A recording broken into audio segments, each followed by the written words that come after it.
A dense fog had claimed the streets of London, swallowing the gas lamp's flicker and turning Baker Street into a realm suspended between reality and dream.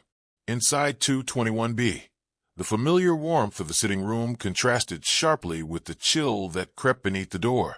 Holmes was seated by the fire, his violin resting idle, eyes lost in a distant calculation. The sudden knock at the door shattered the momentary peace. Mrs. Hudson, with a look of quiet concern, admitted a young man, thin and pale, his clothes rumpled and eyes betraying restless nights. "Mr. Holmes," the visitor began, voice barely above a whisper. "I am Timothy Layton. I fear I have been held against my will and used." Holmes's gaze sharpened. "Used? Explain yourself, Mr. Layton. There's no room here for hesitation." Timothy swallowed, struggling to steady his breath. "A man named Silas Vane. He has been forcing me to finish a clock mechanism, one tied to secrets I dare not speak aloud. He keeps me close because my knowledge is the last key to a larger plan, one darker than I imagined." Holmes stood, the firelight casting long shadows across his face. "Then we must act swiftly. The longer this continues, the deeper the web grows." I, Watson, watched the exchange closely, sensing the gravity of the young man's words. The fog pressed relentlessly against the window panes, as though the city itself awaited the unfolding of this grim tale. Timothy Layton's account led us to a forgotten estate known as Alley Hall, a place hidden in the neglected countryside, far from the polished corners of London. It was a house that time had tried to forget, but something within refused to be buried. We arrived at dusk. The sky above was a fading bruise of purples and grays, and a heavy mist clung low to the ground like a veil too stubborn to lift. Alley Hall stood in the midst of it all like a wounded sentinel. The paint had peeled from its wooden bones, its windows were clouded, and the air around it was thick with the scent of mold, wet earth, and memory. The front door creaked open slowly, as if even the house itself hesitated to let us in. A strange hush swallowed the sound of our footsteps on the warped wooden floorboards. The silence inside wasn't the peaceful kind. It was the kind that listens. Lady Estelle greeted us in the drawing room, though her composure faltered under the weight of fear. "Things move on their own," she confessed. "Books fall. Doors open. The clocks stop, always at 3:17. And sometimes it feels like someone is watching." She led us to the library, the heart of this state. A tall, ancient clock stood there like a sentry, its hands frozen mid-tick. It was the same clock Timothy had restored, and yet something was deeply wrong. Holmes moved quietly around the room, eyes scanning not just the shelves and the floor, but the very air. His fingers brushed the edge of a bookshelf before he rapped softly on the wall beside it. The sound echoed, hollow, unnatural. He paused. "This room," Holmes said softly, "was not built to keep time. It was built to trap it." Lady Estelle turned pale. "Sometimes I hear footsteps, and not just one person, but two, like someone's following someone else." Holmes met my eyes, and in that moment I recognized the glint I had seen in a dozen other haunted places, not of fear, but of recognition. "Watson," he murmured, "this isn't about a malfunctioning clock. There's something else hidden here, not just behind walls, but beneath them." At the time, we didn't realize it yet, but Alley Hall wasn't just an old house with secrets. It was a snare, and every door, every shadow, and every silence was part of its design. The night at Alley Hall deepened with a chill that pressed into the bones. The fog outside thickened, curling against the glass like a living thing. Inside the library, the frozen hands of the tall grandfather clock loomed, still halted at 3:17. Holmes stood before it, silent and unmoving, as though waiting for it to betray a secret. "I rebuilt that clock myself," Timothy whispered, his voice carrying a tremble. "Every cog, every gear. It worked perfectly when I left. It should not be stopped." Holmes tilted his head, listening not just for sound, but for the absence of it. Then something, or someone has silenced it. He reached into the clock's wooden casing with deliberate precision. From within its hollow chest, he retrieved not dust or rust, but paper, folded pages, handwritten. Lady Estelle gasped. "Those are my brother's letters. I burned them years ago. Holmes unfolded one, his brow furrowing as he read. The ink had bled with time, but the message was still legible. To preserve the legacy, the price must be paid in silence. The mechanism must never strike. What legacy? I asked, stepping closer. Holmes didn't answer at first. He was staring now not at the letter, but at the back of the clock's mechanism, where an engraving, nearly invisible under grime, shimmered faintly under candlelight as he. Silas Vane, Holmes muttered. Lady Estelle staggered back. That name, he was a family acquaintance. A collector. My father used to speak of him in hushed tones, said he knew how to build machines that could hold memories. Not just memories, Holmes said grimly. Obsessions. He turned to the fireplace and lit the hearth, tossing one of the letters into the flame. As the paper burned, the silence in the room thickened. The grandfather clock groaned. Not ticked, groaned, as if it had been holding its breath and could no longer bear the weight of time. Then, faint and unmistakable, came the sound of soft footsteps on the floor above us. Slow, measured, not Lady Estelle's, not the servant's. Timothy gripped the edge of the mantel. That room hasn't been touched since Mr. Carrick vanished. We ascended the stairs, every creak beneath our feet, sounding like a warning. The corridor above smelled faintly of oil and old books. A single door stood slightly ajar at the end, its brass knob tarnished. Inside, a study frozen in time, an unfinished chess game, dust-laced teacups, and along the far wall, a second, smaller clock. It too was stopped. Holmes stepped forward and placed his hand gently on the smaller clock's face. Carrick wasn't taken, he said quietly. He was watching, listening, preserving. This place, this house, is part of something larger. A mechanism. He turned to us. And someone still tends to it. Just then, the clock struck, not 3:17, but midnight. And somewhere below us, something answered. The sound that followed the stroke of midnight was not loud, but it was final. A dull, metallic echo, as if a long-hidden lock had turned somewhere deep within the walls of Alley Hall. Holmes's eyes narrowed with predatory sharpness. That, he said, was not a chime. It was a release. We descended in silence. The shadows seemed to shift with us, elongating as though eager to show us the way. Timothy clutched the handrail, his knuckles pale. That noise, it came from the east wing, he whispered. There's a basement under the old drawing room. My mentor used to call it the lower archive, but no one has been down there in years.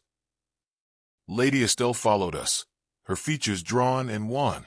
My father forbade it after the war. He said some rooms were better left forgotten. Holmes did not pause, and yet forgetting is precisely what someone counted on.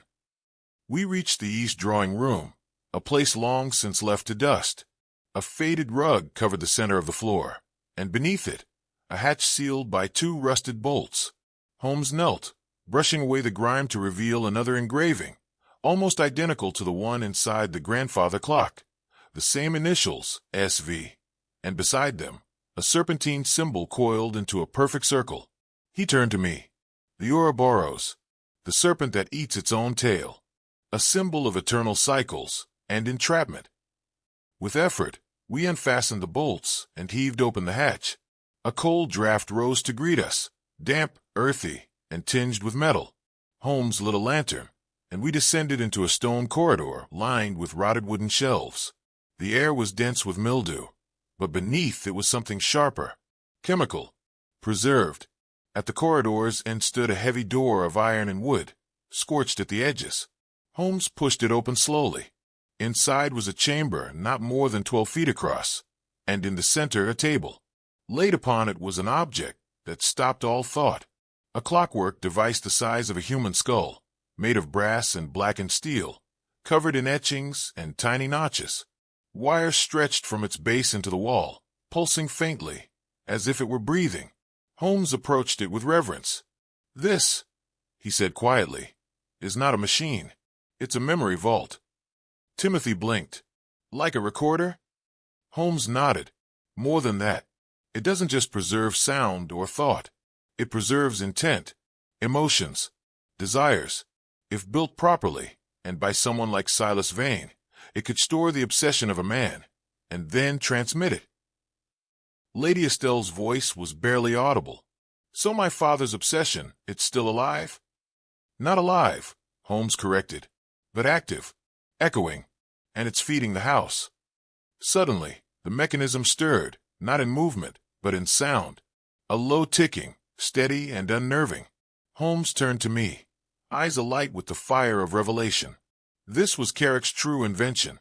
Not just clocks, not blueprints. He found a way to give obsession form, to trap it in circuits and steel.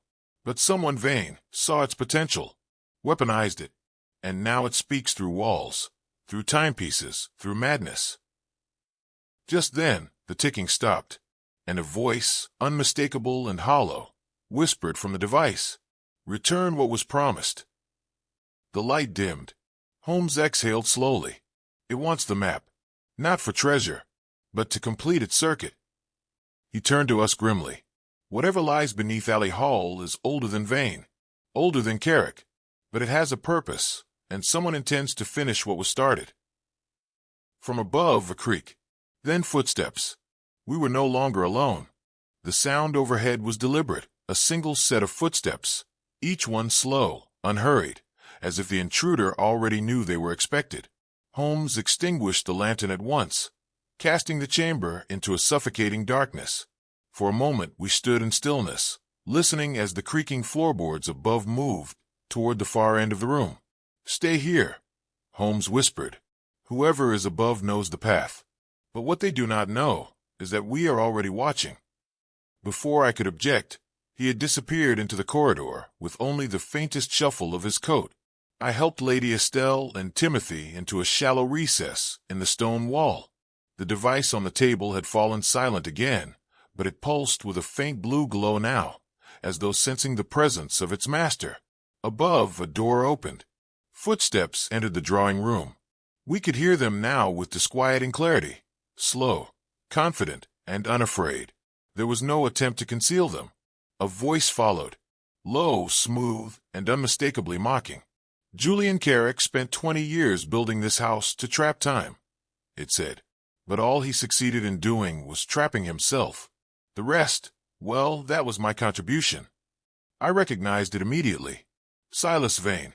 Holmes's voice responded from above.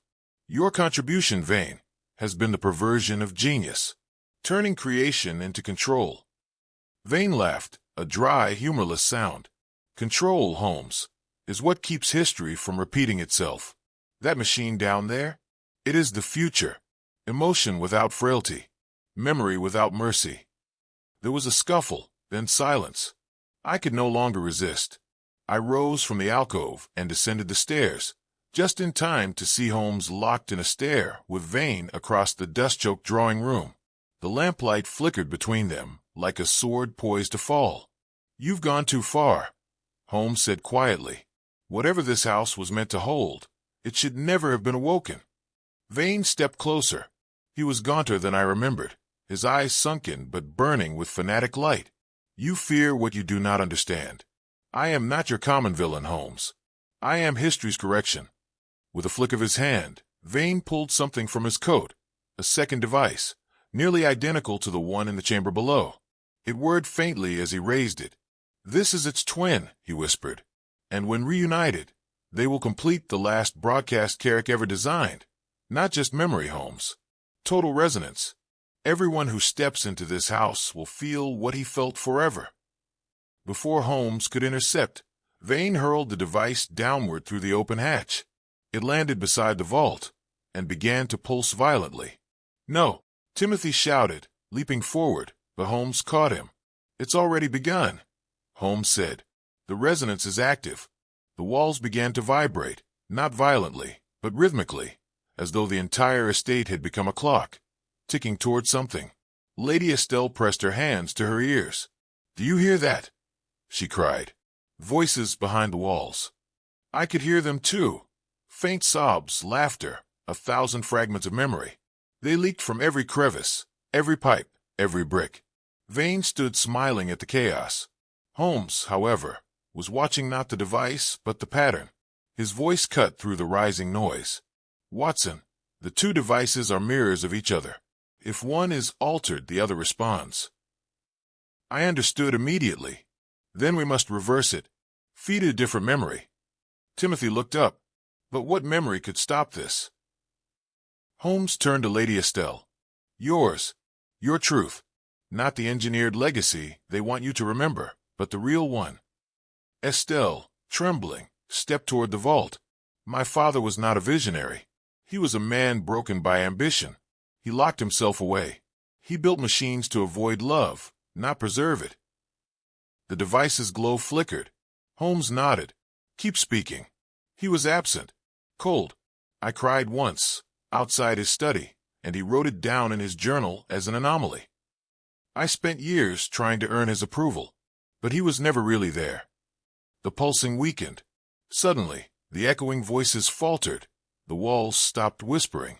And then silence. Vane's expression twisted with rage. You've diluted it. He spat. You've corrupted perfection. No, Holmes replied. She purified it. Memory without truth is madness, but memory with grief is healing. Vane lunged, but this time I was ready. With Holmes's help, we subdued him. His final words were a snarl, not of pain, but of disappointment. You could have built eternity, Holmes. Instead, you chose mortality. As Holmes bound Vane's wrists, he looked back at the vault. Mortality is the only thing that makes memory worth having. We did not sleep that night. The resonance had ceased, yes, but the aftershocks lingered. The house had grown still, but not restful, like a wound that had closed without healing. Inspector Lestrade arrived by morning, his usual brusqueness tempered by the bleakness that clung to the manor's halls. Vane, bound and silent, offered no resistance as he was taken into custody. He did not speak again, not to the inspector, not to Holmes, not even to himself. He merely stared at the burned-out core of the device with an expression that could only be described as longing. Timothy Layton, though shaken, remained composed. He sat beside the fireplace, fingers twitching as if searching for screws and springs. His eyes held a weight that did not belong to a boy his age. He won't be the same, Holmes said quietly, watching him. No one touched by that machine ever is. I looked at Holmes, puzzled. And you, Holmes? You stood closer to it than any of us. Are you? I am, he interrupted. Unchanged, but not untouched. He turned then, and the light caught his face in a strange way. Not older, not wearier, just quieter, as though something deep within him had been silenced. Lady Estelle remained alone in the drawing-room, staring at the vault that had once held her father's machine. She was neither crying nor composed, suspended in a fog of remembrance. Holmes eventually joined her, and though I stayed behind, I heard their exchange through the thinness of the walls. My father created ghosts, she said, but not the kind that vanish. Holmes answered gently, Some hauntings are not born of death, Lady Estelle. They come from absence, from love left incomplete. You believe he meant to preserve our family, she whispered. I believe he meant to correct it, Holmes said. But machines cannot feel remorse. They only remember. There was a long silence between them, and when she spoke again, it was with a trembling breath. I used to think the past was something we could inherit like property. Now I see. It's something we must confront. Holmes nodded. Or else it will confront us. We departed Carrick House at noon. The fog had lifted from the grounds, and even the birds had begun to return, their chirps tentative, as if testing whether the curse had truly broken. But the shadows in the soil would not fade so easily. Back at Baker Street, Holmes sat before the window for hours, the box containing the remains of Vane's secondary device resting on the table beside him. I prepared tea, set it before him, and said nothing. Only after dusk did he finally speak. There's a flaw in memory, Watson. Not in how we recall things, but in how we want to. We polish our regrets, gild our failures, and cast shadows over our cruelties until we believe them golden. And what of truth? I asked. Holmes looked out the window, to the lamp-lit street. Truth is the most fragile of all. That's why men like Vane try to bottle it. Why Carrick tried to preserve it. But truth, in the end, is not what we remember. It is what we accept. He rose and placed the broken device into his desk drawer, beside other fragments of cases long past. He did not lock it.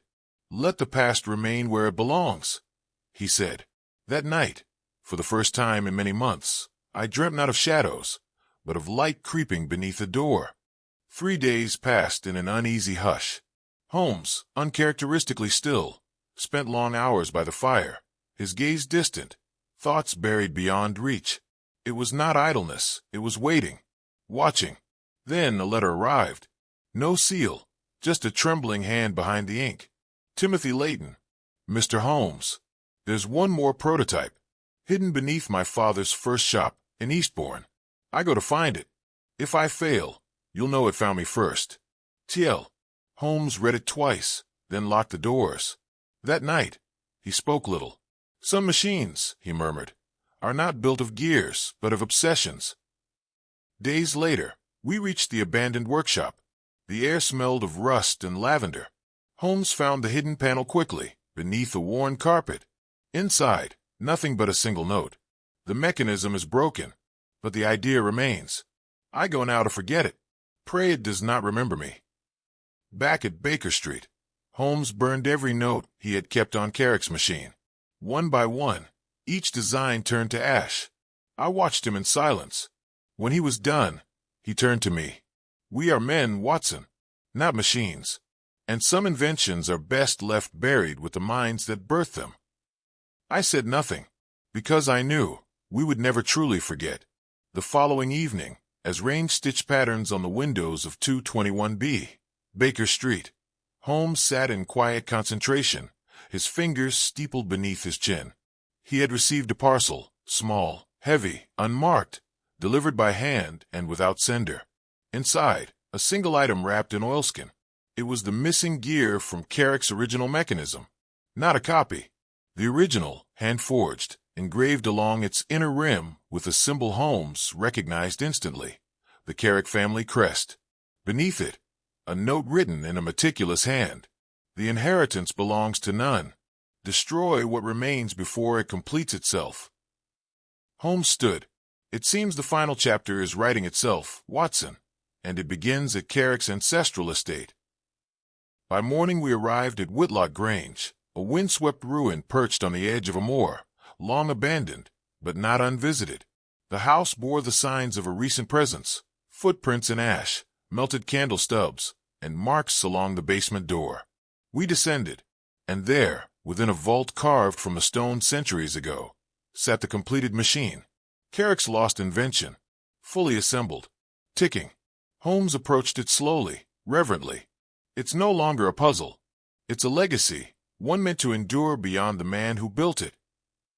There was another figure in the shadows, Lady Estelle, pale, breathless. She spoke quietly. "I finished it. I had to. He left the plans for me. But when it ticked, I understood. It doesn't measure time. It measures what's been taken by it." Holmes studied her. "And what will you do with it?" She looked at the gears. "Nothing. I wanted to understand him. But now, I fear I do." Holmes nodded once. Then, wordlessly, he removed the gear from his pocket and inserted it. The machine gave a final click, then slowed, stopped. He turned to me. "Some inheritances are curses that wear the face of brilliance." We left it there, in silence, in stone, in stillness. The fog had not lifted when we returned to Baker Street, and neither had the heaviness that lingered between Holmes's silence and my thoughts. He had not spoken during the entire train journey, save for a single observation.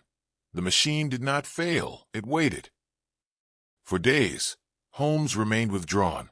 He pored over Carrick's old correspondences, cross-referenced names with vanished engineers, missing apprentices, and financial records too clean to be honest. But there was a thread forming, thin, gold, and trembling. Late one evening, he called me to the table. "This man," he said, tapping a photograph of a young financier. "Jonathan Reed. He was the one who funded Carrick's final years, under the guise of anonymous investment. But he was never interested in clocks. He dealt in influence. Secrets. The machine was merely a key." "A key to what?" I asked. Holmes looked up, his eyes distant. To a vault that holds not treasure, but truth.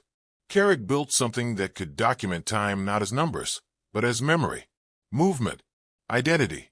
A way to record everything, even things that should have remained forgotten. It was not about wealth. It was about power. We discovered that Reed had gone underground years ago, erasing his presence while quietly collecting blueprints and inventions lost to the public. He was the shadow behind the machine, and he had not yet stopped. That night, a letter arrived. No postage, just a single line. The machine is waking. You closed one circuit. You forgot the second. Holmes burned the letter. He means to finish it, not to remember, but to rewrite. A decision had to be made. We could destroy what remained of Carrick's work, or confront Reed and unearth the full scope of what he had planned. Truth, Watson, Holmes said grimly, is not always light. Sometimes it is a mirror one should never polish. And in that moment I knew, whatever lay ahead would not be solved in logic alone. It would cost something far greater. We found him in the ruins of an old observatory near Blackheath, a place long forgotten by the city, but not by its secrets. Jonathan Reed had turned the chamber beneath the dome into a sanctuary of wires, gears, and copper coils, where the air vibrated with the pulse of something unnatural. The machine stood tall at the center, humming low, like it breathed. A glass sphere spun slowly within it, refracting light in impossible angles. Holmes stepped forward cautiously. You took Carrick's vision and twisted it, he said. He wanted to preserve memory. You want to overwrite it. Reed turned, his face gaunt but alert, hands trembling from the weight of obsession. Carrick was a dreamer. I am a realist. This machine doesn't just store what is, it can bend what was, correct history, shape legacy. Holmes didn't flinch, and in doing so erased the soul. Reed gestured to the device. We are defined by choices others made before us. What if you could remove a single failure from your lineage, one tragedy from your name? Wouldn't you? Holmes's eyes hardened. Not if it means destroying truth itself. Reed moved toward the control lever. Holmes acted first. In one swift motion, he flung a metal rod through the gears. The machine jolted violently, sparks crackling, glass shattering. The dome above trembled as the mechanism began to rupture from within. No, Reed cried, rushing forward. But Holmes grabbed him by the collar and pulled him back as the central column buckled inwards. With a deafening groan, the entire device collapsed. Silence followed.